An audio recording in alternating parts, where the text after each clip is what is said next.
नमस्कार दोस्तों, कैसे हैं आप सब लोग? स्वागत है आपका क्रैक जी के एग्ज़ाम पर। कंटिन्यू संविधान की तैयारी हो रही है। एम लक्ष्मीकांत बिल्कुल आपको पढ़ने की ज़रूरत नहीं, क्योंकि एम लक्ष्मीकांत का ये सारे नोट्स हैं। बहुत अच्छे से हम लोग कंटिन्यू कवर कर रहे हैं संविधान पॉलिटी को। तो यदि आप भारत में किसी भी एग्ज़ाम की तैयारी कर रहे हैं, किसी स्टेट पीएससी की स्पेशली, या फिर किसी स्टेट में किसी पद की, या वन डे एग्ज़ाम की, और पॉलिटी संविधान उसका भाग है, तो ये वीडियो आपके लिए बहुत महत्वपूर्ण हो सकता है। हम लोग कंटिन्यू अभी डिस्कशन किए हैं संसद के बारे में, राष्ट्रपति उपराष्ट्रपति। कल हम लोगों ने लोकसभा और राज्यसभा से वीडियो जो बना था, उसको जो जुड़े हुए प्रश्न उसको वीडियो में कवर किया है। आज हम लोग एम लक्ष्मीकांत के कुछ इंपॉर्टेंट नोट्स रह गए हैं लोकसभा और राज्यसभा से जुड़े हुए, उसी को हम लोग आज कवर करेंगे। तो थोड़ा सा मैं आपको बता दूं, संसद के 3 अंग हैं, राष्ट्रपति, लोकसभा, राज्यसभा। लोकसभा की सीटों के बारे में हम लोग देख लिए हैं, राज्यसभा की सीटों के बारे में देख लिए हैं।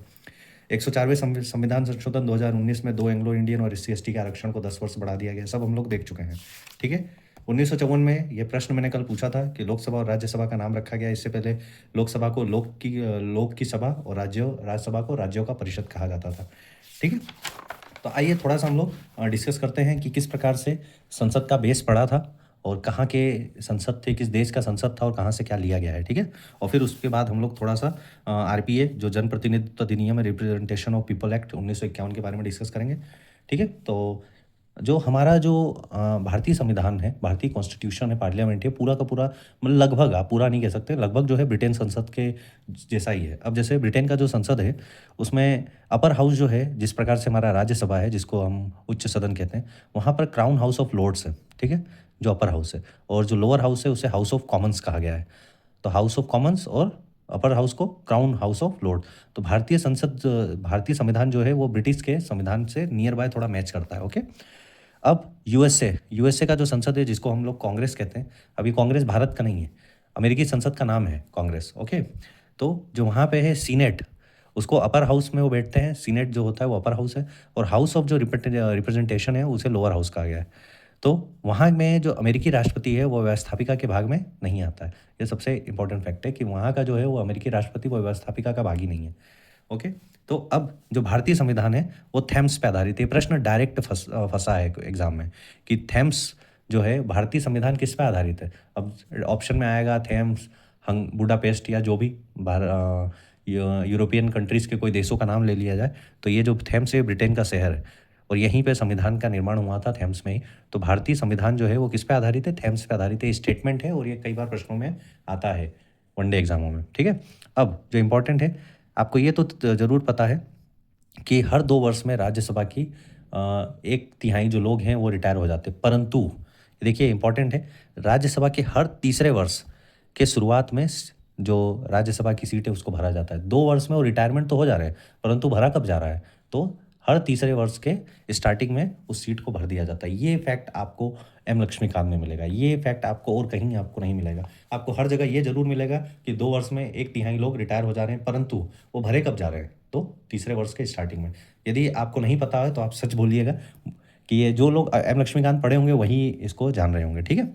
तो 1/3 सदस्य हर दूसरे वाल में रिटायर तो हो जा रहे हैं, परंतु भरे कब जा रहे हैं? तो तीसरे वर्ष में। ये याद रखिएगा आप। अब संसद ने या संविधान ने राज्यसभा का कार्यकाल 6 वर्ष नहीं किया था। अब ये कैसे हुआ? पहले जो था, ये डिसाइडेड नहीं था कि कितने वर्ष होगा। ठीक है। तो संसद या संविधान में ऐसा कोई वर्णन नहीं है कि राज्यसभा का कार्यकाल 6 वर्ष हो। तो ये कहाँ किया? यह जो किया गया है, वो रिप्रेजेंटेशन ऑफ पीपल एक्ट 1951 ने सुझाव दिया था। अब रिप्रेजेंटेशन ऑफ पीपल एक्ट क्या है? तो वो जनप्रतिनिधि अधिनियम द्वारा है। अब ये भी आपको जान के आश्चर्य होगा कि हर 2 वर्ष बाद 1/3 जो रिटायर हो जाएंगे, तो पहली बार जब रिटायर हुए होंगे, वो तो बेचारे 2 ही वर्ष पे हो गए होंगे, तो उनका क्या हुआ?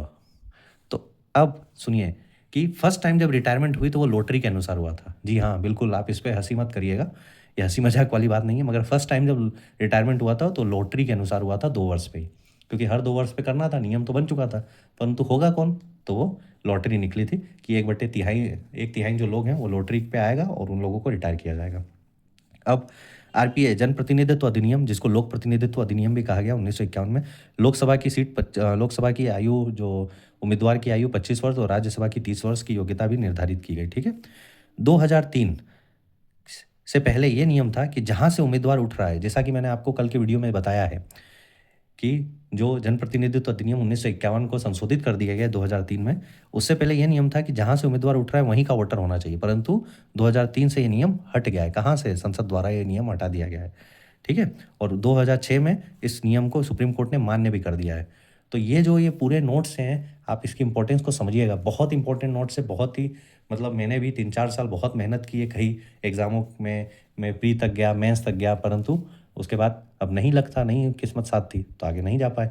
परंतु आप इस नोट्स का फ़ायदा उठाइए, क्योंकि बहुत वनडे एग्ज़ाम मैं भी निकाल चुका हूँ। प्रेजेंट टाइम में मैं यूपी में टीचर हूँ, तो इस नोट्स की रिलायबल मतलब इस नोट्स पे आप रिलायबल हो सकते हैं, बाकी आपकी मर्ज़ी है।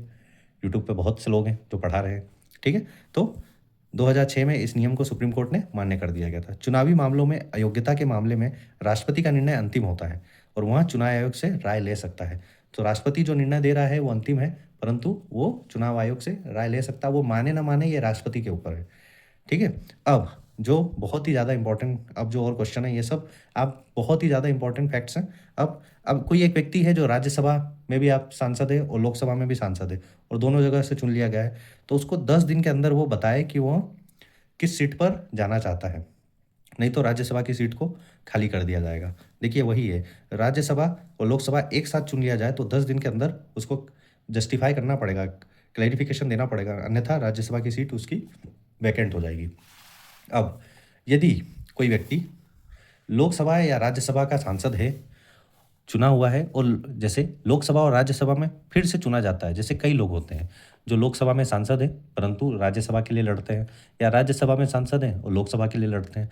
तो पहले से कहीं भी वो सांसद है, सिटिंग एमएलए है, एमपी है, ठीक, और वापस वो चुना जाता है कहीं के लिए, तो उसकी जो पहली वाली जो भी है, चाहे राज्यसभा चाहे लोकसभा की सीट को खाली मान ली जाएगी, ठीक है। यदि एक साथ चुना जा रहा है तो 10 दिन के भीतर बताएं, और यदि वो पहले से ही सिटिंग एमपी है और कहीं और से वापस चुना जा रहा है तो उससे पहले वाली जो थी जिस पे वो पूर्व पद पे था वो खाली मान ली जाएगी। कोई व्यक्ति एक ही सदन में 2 सीट से चुन लिया जाए, जैसे कि हमारे कई एमपीज़ हैं, राहुल गांधी जी एक बार कर्नाटक और यूपी की लोकसभा सीट से लड़े, हमारे मोदी जी गुजरात और बनारस की सीट से लड़े, कई ऐसे नेता हैं जो कई कई दो सीटों से लड़ते हैं।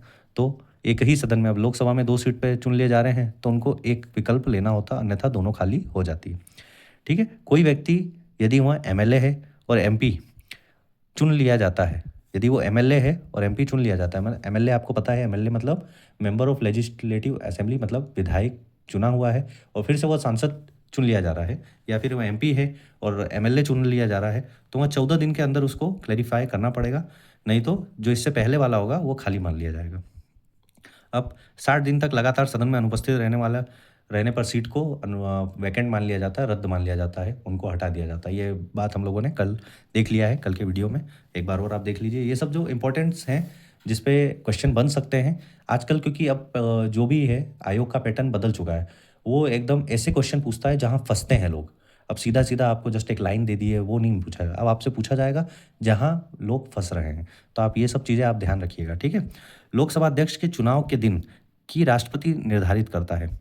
जो लोकसभा के अध्यक्ष है वो किस दिन चुना जाएगा इसका निर्धारण कौन करेगा, तो राष्ट्रपति करता है। सांसद लोगों की पहली सिटिंग के अगली सिटिंग में होता है। अब जो पहली सिटिंग होती है वो तो जस्ट एक पूर्व वाले जो लोग हैं उनकी विदाई होती है और जो लोग आते हैं उनकी बैठक होती है और उसमें प्रोटेम स्पीकर चुना जाता है, परंतु जो लोकसभा अध्यक्ष होता है उसके नेक्स्ट मीटिंग में चुन लिया जाता है। 11वीं लोकसभा के बाद लोकसभा का उपाध्यक्ष जो होता है वो मुख्य विपक्षी दल को बनाया जा रहा है। इससे पहले तक जिसको बहुमत मिलता था उसी का उपाध्यक्ष भी होता था, परंतु 11वीं लोकसभा के बाद क्या हो गया कि विपक्ष दल का जो नेता है उसको उपाध्यक्ष बनाया जाता है या उससे चुन के उपाध्यक्ष बनाया जाता है, ठीक है। अध्यक्ष और उपाध्यक्ष अपना पद ग्रहण करते समय अलग से शपथ नहीं लेते हैं। ये कल मैं के वीडियो में मैं आपको बहुत ही इस पर्टिकुलर उसको मैं स्पेसिफिकेशन भी दे चुका हूँ कि क्यों नहीं लेते हैं, क्योंकि वो पहले से ही उसी दल से चुन के आते हैं, उसी पद के लिए चुन के आते हैं, इसलिए वो अलग से कोई शपथ नहीं लेते हैं। वो सत्ता पक्ष का नेता या विपक्ष का नेता यह पद संविधान में वर्णित नहीं है। ये आप डायरेक्ट आप क्वेश्चन में आया हुआ है कि क्या ये संविधान में वर्णित है, तो सत्ता पक्ष का नेता या विपक्ष का नेता ये संविधान में वर्णित नहीं है। ये कब से बना है, तो जब ये हाउस ऑफ पार्लियामेंट के कुछ रूल्स होते हैं, कोई भी सदन चल रहा है तो उसका कोई नियम होता है, तो ये जब वहाँ संसद के जो नियम है हाउस ऑफ पार्लियामेंट के, ये उससे बना हुआ है कि सत्ता पक्ष का नेता या विपक्ष का नेता ये पद जो है वो rules of house of parliament के तहत है। संविधान के अनुसार पिछली लोकसभा का अध्यक्ष नवनिर्वाचित लोकसभा की पहली बैठक से ठीक पहले तक अपने पद तथा कार्यालय को खाली कर देता है। इसलिए राष्ट्रपति लोकसभा के एक सदस्य को प्रोटेम स्पीकर बुजुर्ग व्यक्ति को चुनता है। जैसे मैंने आपको बताया ये कि प्रोटेम स्पीकर को पहले ही लोकसभा में उसको चुना जाएगा और जो सीनियर मोस्ट रहेगा बुजुर्ग व्यक्ति। ये कल के वीडियो में मैंने एक क्वेश्चन पूछा था कि प्रोटेम स्पीकर जो है वो किस देश का कॉन्सेप्ट है और इसमें क्या चुना जाता है। तो राष्ट्रपति जो हैं वो लोकसभा के जो सबसे बुजुर्ग व्यक्ति हैं उसको प्रोटेम स्पीकर चुनते हैं। जैसे कि शायद आपको याद होगा कि जब पहली बार संविधान सभा चुनी गई थी तो उसमें अस्थायी तौर पे डॉक्टर सचिदानंद सिन्हा जी को अस्थायी अध्यक्ष चुना गया था। फिर उसके बाद 2 दिन बाद ही डॉक्टर राजेंद्र प्रसाद को स्थायी अध्यक्ष चुना गया था। तो ये जो प्रोटेम स्पीकर वाला कॉन्सेप्ट है ये फ्रांस पैटर्न पे लिया गया, फ्रांस देश से, कि जो सबसे बुजुर्ग व्यक्ति है उसको प्रोटेम स्पीकर चुन लिया जाता है और फिर उसके बाद स्थायी रूप से अध्यक्ष का चुन लिया जाता है। तो इस प्रकार से हम लोगों ने कुछ ऐसे क्वेश्चन जो फंसते हैं एग्जाम में उसको हम लोगों ने आज डिस्कस कर लिया है। उम्मीद है कि ये वीडियो आपको अच्छी लगी होगी, इसके फैक्ट्स अच्छे लगे होंगे और यदि अच्छे लग रहे हैं तो प्लीज़ वीडियो को लाइक करें, चैनल को सब्सक्राइब करें और अपने दोस्तों के साथ भी शेयर करें ताकि वो भी संविधान की तैयारी अच्छे से कर पाएँ और अपने एग्जाम में अच्छे से अच्छे अंक लाकर अपने पद को सुनिश्चित कर पाएँ। तैयारी करते रहें, जुड़े रहें क्रैक जीके एग्ज़ाम से। और बाकी नोट्स तो आप हमारे टेलीग्राम से पा सकते हैं, उसका वीडियो जो है उसका जो लिंक है डिस्क्रिप्शन में, इसी वीडियो के डिस्क्रिप्शन में है। तब तक के लिए जुड़े रहें। नमस्कार, जय हिंद।